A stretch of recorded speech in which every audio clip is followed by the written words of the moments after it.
Shh. I would like to present to you our guest lecturer of the morning. He's quite well renowned. He smells nice. He walks with a limp, and his name is Aaron Finbloom. Yeah. He does smell nice. I'll just sit here for a moment. We're waiting for our sound technician. I liked our song last night, the improvised yellering. That was fun. From across the field. The howling. Yeah, that was fun. Yelling. We really got the dogs going. Yeah, for sure. I like this word. Our internal dogs. We were just, I was like collecting the wood, you went inside, and then these guys just started you started singing, and then she was like responding, and then we were kind of like harmonizing, but we were just really like being like, woo! And then one of the funniest parts was I was like, guys, the moon! And then there was like this slight pause, and then I think Molly was like, la luna.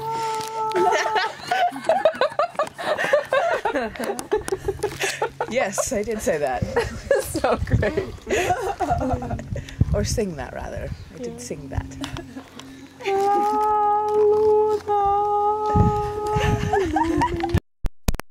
It's like semi-smallness, but the magnificence that's implied, so it's like little wavering. Yeah. And it was like this little perfect crescent, Like you know? a little white clown singing to the moon.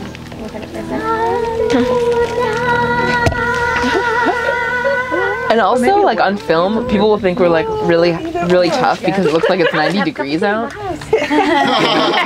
Or 80 degrees. I had a feeling. Yeah. Okay, I don't think this is on HD anymore. It says 3 hours, 14 minutes. Oh, that's the battery life. Hey folks, this is the first SMT philosophy class. So yeah, I'm going to try and solve all the riddles of that we are faced in our lives in the next 10 minutes. So yeah, School of Making Thinking. The name sort of came. Actually, Abe really thought of the name, but I mean, collaborative effort. Yeah, but essentially, the school is it's about bringing together these two things, right? Or exploring those two things. So I'm going to do this in terms of like various looks or perspectives. So I think we take a first look, and you know we're faced with two words here: art and thought, art making and thinking. And at first glance, it seems as though they are a little different, right? Art has to do with the sensuous, touch, sound, sight. And thinking has to do with like symbols, prose, etc. Symbols like being, like a word is a symbol, really, you know. That's really the symbol that thinking uses, words. Slight sidetrack. These are my thought paths, so you'll just have to follow me here. What about drama, novels, and poetry? Don't they use symbols? Well, they do. Well, yeah, Hegel and Proust has something to say about that. Basically, one way of like answering that is that those art forms are the closest that art can come to thinking. So, you know, those forms would be like meandering over here, right? But this is only the first look. Can I ask a question, or do you want to just... I'm just going to go through. We'll have some question time at the end. Just write your question down so you don't forget it. Well, let's see if it's still relevant. If it's important, I'll remember. What's up? You have a lot of respect. Wasn't necessary to destroy that. Second look.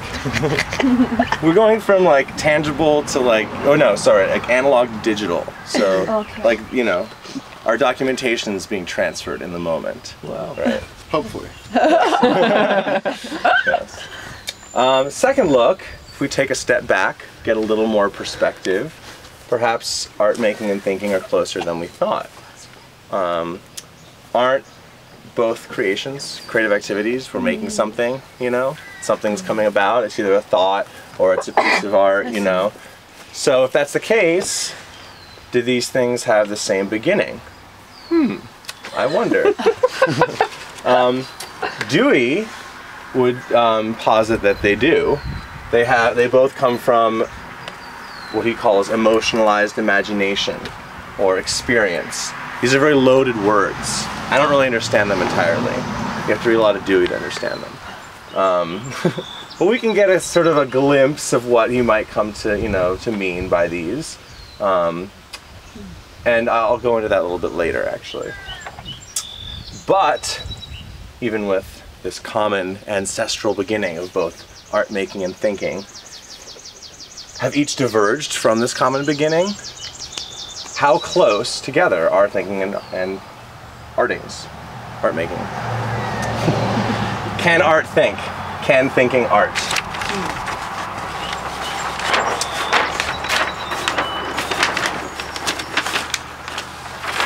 Here's where we begin with our texts.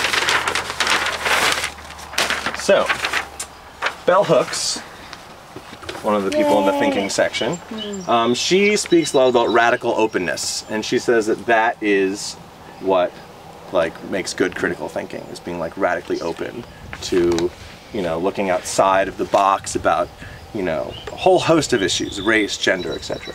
But is this too expansive? I think it's slightly too expansive. I think this is like more than just art and thought. Radical openness is just like a good value in general to have in life. You know, I don't think it constitutively defines what thinking is. You know, I think there's more to it than just that. Dewey, he, being very scientifically minded that he is, says that thinking is the explicit discovery of the connection between action and consequence. What does that mean? His example is a child puts his hand in the fire and it's hot, you know?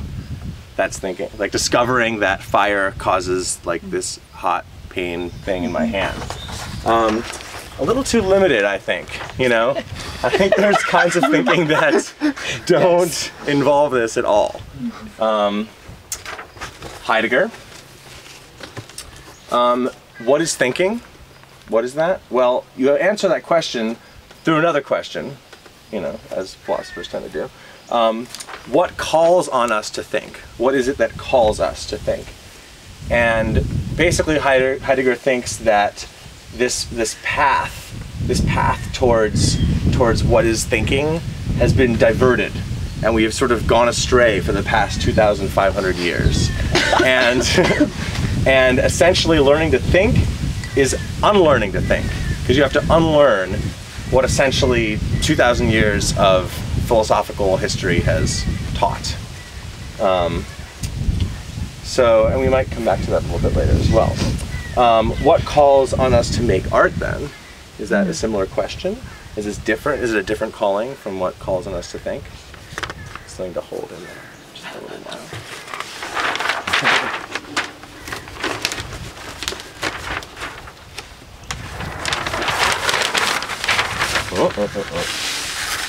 Not the system.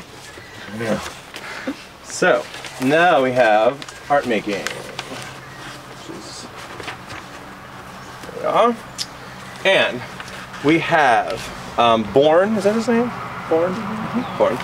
And he says what you need to do art is you need courage, originality, you know, you gotta stick with, his whole thing is all about like how can you make like this good original like piece of art, and his whole like thing is they gotta stick with it, like write for 3 days, you know, like just like really just don't give up, you know. And sort of as another side to that, we have Joseph Beuys, and in that little, is that how you pronounce it, Beuys? Yeah. Yep. And in that little thing, he talks all about like this radical democratic vision, like everyone needs to be an artist, you know, like everyone needs to have this like radical creativity, right? How un-Nietzschean.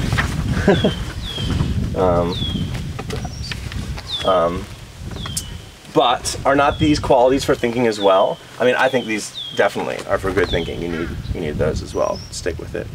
you know. You And only I think have to be attractive for one.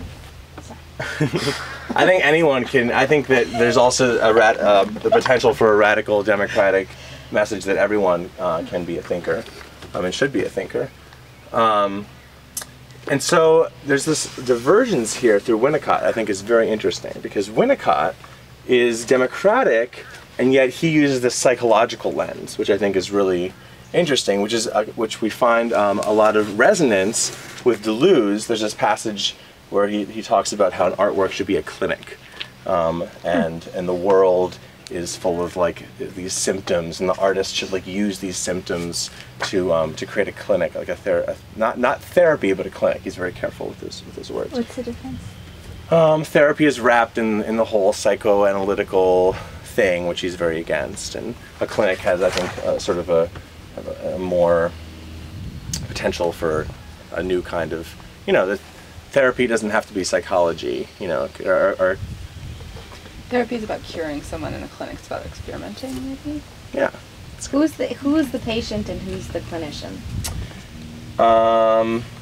I would say that the spectator is the patient. So. And the artwork is the collision. Yeah. Great art can still not give, this is Winnicott, going back to Winnicott, great art can still not give a person a sense of finding oneself. This is what he says, like, you could be an amazing artist, you could be like, you know, putting shit up in MoMA, and you still might not have found yourself. And yet, we sort of think that, you know, creativity gives one the means to find oneself in a certain sense. And he says that this occurs, this finding of oneself, through the non-purposive, nonsensical state. You know, and for Winnicott, this is like sitting down with a kid in a chair drawing squiggles, and eventually like a figure comes out of it and you talk about it. You know, like for Winnicott, this is like not trying to do anything. It's just like being, and like, you know, it's like there's moments that we've had here that we're just like spontaneously come together and like start a song, you know, like that is this non-purposive, nonsensical state, and that is what's needed for this like fulfilling creative moment. Example, we come to Mata. Mata? Yeah, what's a Mata? Doesn't matter. Doesn't matter. And this wonderful little quote about how Leonardo da Vinci worked. We saw a splotch on the wall, and out of this splotch, it called forth these images, like in this hallucinogenic way, which I think was so cool. Now this is starting to seem somewhat art-specific, I think. Can thinking come out of the non-purposive, nonsensical as well? I don't know. Can ideas spring forth out of mental hallucinations? Not sure. What do you think? I'm gonna have an answer for you by the end of SMT. All right. Now we're getting to the juicy stuff. Making thinking. That's what we're here for, baby. You know. So, we have two polls here. We got Sontag, who, I mean, I don't know, did any of you guys read that one? Yeah. She was like, art Which should... is it? What? It's from Against Interpretation. Yeah, yeah. What chapter is it? It's the beginning, yeah. I've read that, yeah. She's like, art should stay as far away from thought as possible. We need a revitalization of the sensuous, you know, which is... She's like the brainiest person. Yeah, she is. Well, there's a catch to it. She's saying that she's not saying that there shouldn't be any words about art. She thinks there should be.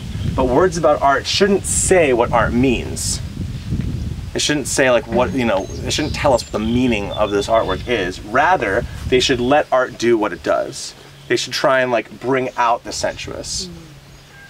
And that was written in the late 60s, I think, or early 70s. So I think that was I think that was probably in part a reaction to conceptual art. Yeah. Second poll, we have Danto. Danto is this philosopher dude. When was he? He's contemporary. He's really old though. Alive but old. Yeah. And Danto basically says that art has no a priori limits, so, you know, we can have it within the sensuous, we can have it outside of the sensuous, it doesn't matter. It's very, very, like, very liberal limits to what art can be. I think he says something like art needs a certain kind of aboutness, and it needs, like, I don't know. It's very, very, very broad. But therefore, art can philosophize, and that's what he really talks about. He talks about Warhol as like this artist that philosophizes through his art. But now, once we start bringing these two things together, we start going down this path where we really start to see them together. Because now, not only can art philosophize, but we go to Dewey, and now we see that ideas actually are art.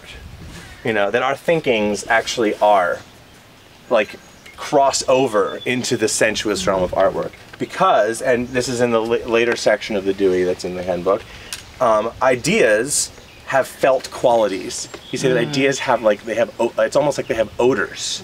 And in order to really think, we need to feel like our way through ideas to use them. You know, in the same way as we would like sort of, you know, like, I don't know, smell our way like to a cake, you know, into the kitchen. If I ever smelled a cake, you know, like. So yeah. So I'm sorry, I'm a little confused. So art's not limited to the sensuous, therefore it can philosophize. Yes. Or we can think of art. No. We can think of philosophy as art. We can think of thinking as art. Oh, if we turn the equation around. Exactly. If art has no limits, then thinking has no limits either. Right. And it can be a cake. Yes. Can we And go we back can eat to it one too. sec? What was art as military limit not confined to the senses? Oh yes. Basically, like, we've been thinking a lot about how art is this sensuous thing, right? How it needs to have. By sensuous, I mean just like having to do with like the senses, you know, like touch, smell, sight, hearing. So because it doesn't have a priori is another word you guys might know. A priori just means like before the fact. So like the sort of initial thing that defines art. There's no like initial thing that defines art. In order to understand what art is, you always have to like look at it within the world and within a context, you know. So within art therefore can like change in various contexts. And understand it, you have to look at experience. You can't just like think about concepts and like understand what art is. Does that help a little bit? Mm-hmm. Okay. So then we go to Deleuze. This is like another like revitalization of this idea within a little more of a philosophical lens. Philosophy, Deleuze says, needs new worlds of thought, right? New modes of expression. And these involve new techniques and new images. Example is Hirshhorn. With this 24-hour Foucault piece. And he's like, this piece is like, I'm not trying to like understand Foucault. I don't want to read any Foucault. I want to see Foucault. I want to seize it. And I want to like be active with it, you know? So it's about like having philosophy work through a new set of techniques. I guess, you know, this not being one of the typical kinds of like understanding that is, and dialogue that philosophy is accustomed to. What actually was it, though? It's hard to tell. I think it was like a museum full of like, there was a room with that was maybe had like video pieces and he tends to make pretty like expansive installation pieces that are both the physical installation and also the people participating within the piece, who are often like just people that live in the area, and so like very much not the art like not the Hirshhorn demographic. So and he does like really like, he's done this with a few philosophers, and and it's so extremely uncommunicative in terms of philosophical concepts. It's very active, and so even when philosophy is spoken, it's usually almost spouted to demonstrate its unreachability in a way. The words. He uses a lot of collage as well in his other works. Like, he has a piece in Moa now. You might have seen his work. He uses a lot of like really crappy material, like duct tape and cardboard boxes. I've seen that 100 times. Well, we can tread on. So now we have a third look. a third look is that art can think. Two ways. One, thinking can be done to create art. You know, like the thinking involved in like capturing a particular quality of light that's reflecting off of the leaves in a painting, or the thinking, like, I mean, you all can answer this question better than I can. I mean, because you have your own individual art practice that I'm sure involves some thinking in order to create your art. But two, the artwork itself can induce thinking when experienced in the spectator. So I think these are two ways that art can cross over into the thinking realm. And thinking can be an art, going back to the techniques and images of Deleuze. Techniques we can explore, and this is something that I'm sort of trying to do, these techniques more than images, but we can explore the environmental conditions and sensuous modes of expressions that are contained in the activity of thinking. What does that mean? It means that when we are thinking, we are in an environment. Typically academia says that we are either in a classroom or a library, or for me, when I was in my master's program, it was a coffee shop. Let's try to think about that. And by thinking, I mean not even just like think about what does it mean to be in a coffee shop. Let's try being in other environments when we're thinking and see how those compare experientially and empirically. Sensuous modes of expression, that means like typically philosophy is done writing, sometimes speaking, but what is, let's try varying that up a bit, maybe we can explore what it is to speak with each other. That's where my project comes in with the card game. I wish you were doing a philosophy dance piece. A dance piece? Perhaps. Not opposed. Not opposed. Number two, we can explore new worlds of sensuous imagery to use to express ourselves in thinking. See Bachelard. Bachelard is like awesome with this. Like he in his books on poetics of space, he just like goes into like how different like rooms and different kinds of furniture and all like evoke different like parts of like childhood and different like parts of the past. And like if you want to like talk about new like imagery, like Bachelard's the person to go to. So now we come to my philosophy. I think the key to this whole thing is through questions. And big questions. I don't mean just like, why are those blades of grass green? Although there might be some underlying questions beyond that that are big. But yeah, I'm talking about like, these big life questions that I think motivate us as art makers and thinkers. And I was thinking about this the other day because a lot of people think that questions come out of negation. They come out of like problems or hindrances. I mean, this is a lot of philosophers are like this. They're unsocial, they can't communicate, so like that's why they like their heads are in the clouds, because they're like completely inept and they just are dysfunctional people. So their philosophy is a result of like their problems in life. But I think there's an alternative, and I think that questions can come out of affirmation.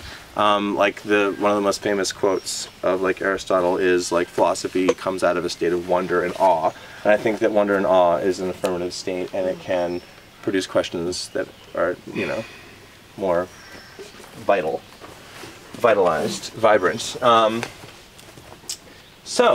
to answer these questions, we can use a large variety of tools to try to answer them, and art making and thinking are two very nice options to try and answer these large questions. Now I'm going to go into a little thing that involves writing. Does anyone want to ask any questions though about this? Yeah, like 1,000. But one question I have is it still necessary to have the whole history of philosophy? Like, is this the next step in terms of what you're suggesting in terms of making art, because it seems like, oh, that's so easy, I'll just do that, but don't I really need the whole history of philosophy to be able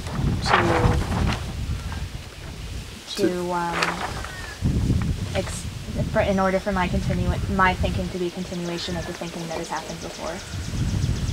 Yeah, I mean, that's an excellent question. It's something that I think about all the time, and I think it requires a balance. I mean, it goes back to what we were saying about like learning a language, like there's been dozens and dozens of people throughout history that have like spent their entire lives thinking, like, can we draw upon their experiences and their discoveries to inform our own?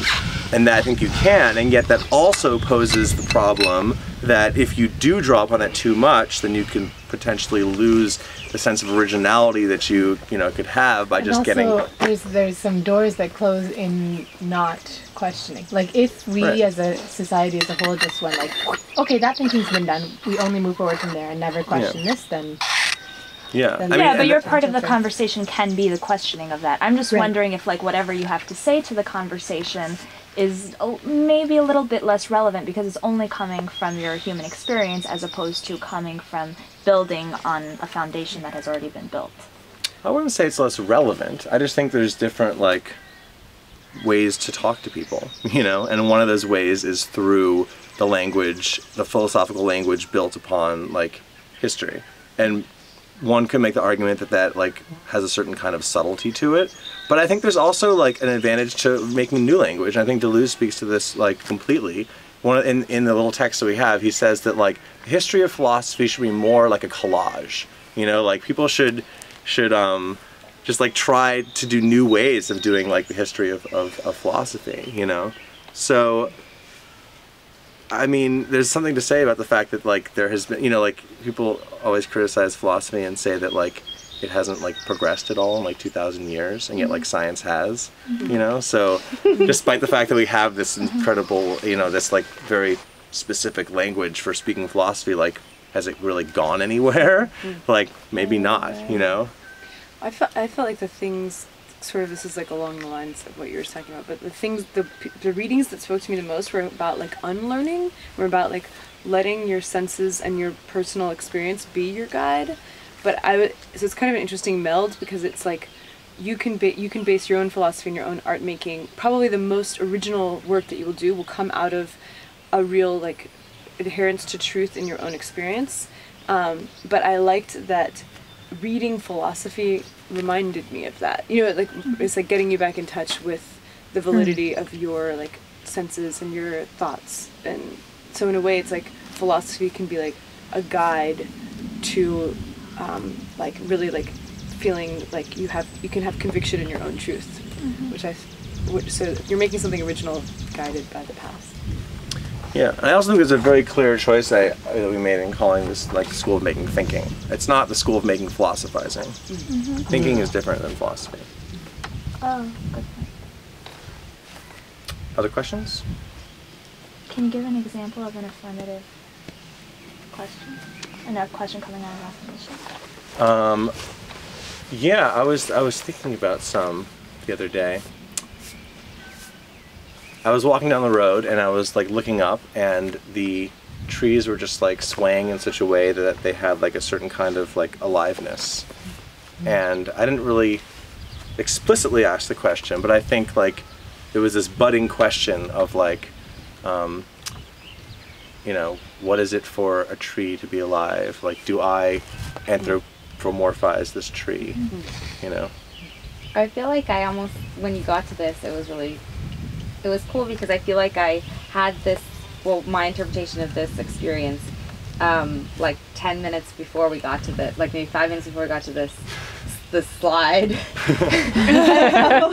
A couple slides earlier, I was sitting here and I was listening to you, and I was, trying to kind of like piece together the bits that I've read of the text, and trying to remember, like, I've read some of these people before, what did they say, and those things that I remembered, and it was just sort of like, I'm like thinking, and I realized that felt like nothing was happening, like I wasn't like learning, I was just like worried, like trying to take the past and make that be the most relevant thing to this moment. And then I realized, well, look, like, where am I? Like, I'm sitting here, like, look over there, there's all these trees, and there's this field, and there's the sun, and like there's this moment here where you're like communicating something that's different than anything I've ever experienced before, or any thought I've had before.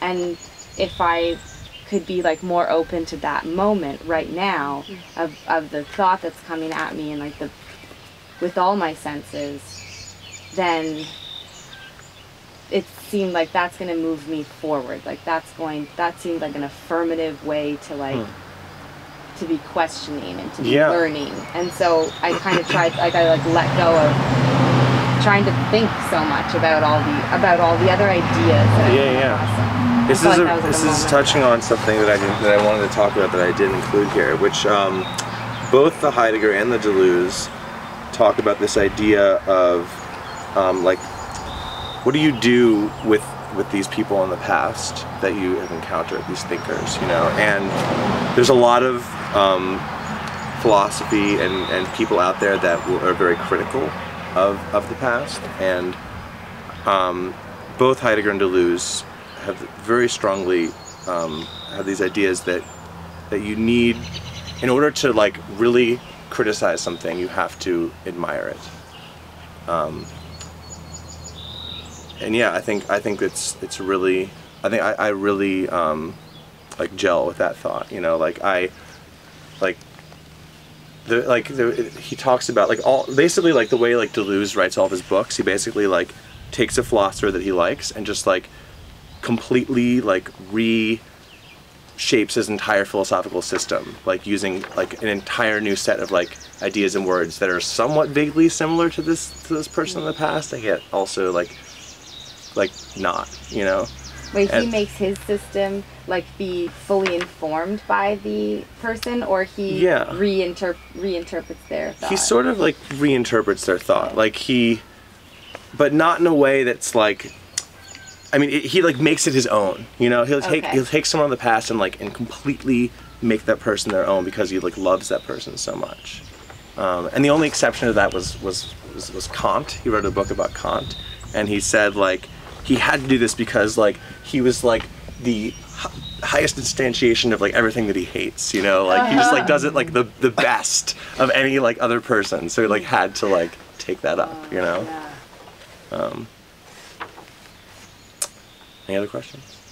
I just wanted to draw a quick parallel between the space that you think in.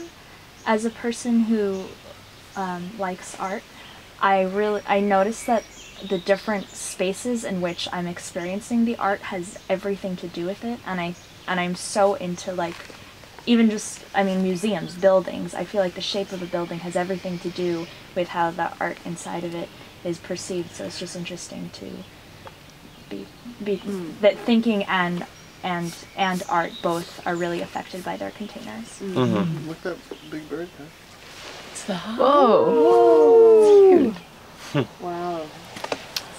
So now we're going to apply everything that I've been talking about to your projects that you're working on.